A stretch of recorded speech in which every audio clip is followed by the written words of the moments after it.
Hello and welcome back to our channel. So today in this video we are going to discuss about how you can download USAA mobile app on your Android device.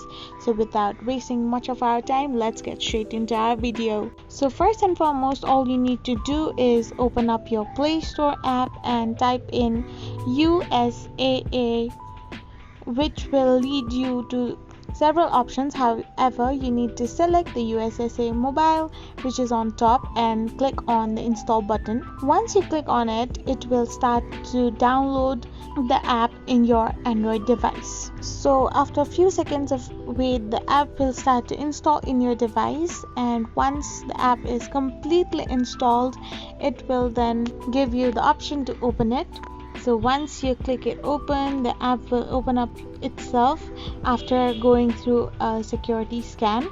So now as the security scan is over, you can go and check your home page to find your app. So this is how you simply download USAA app in your mobile phone. I hope this video was helpful, so don't forget to hit that subscribe button and to give us a thumbs up. Thank you for watching.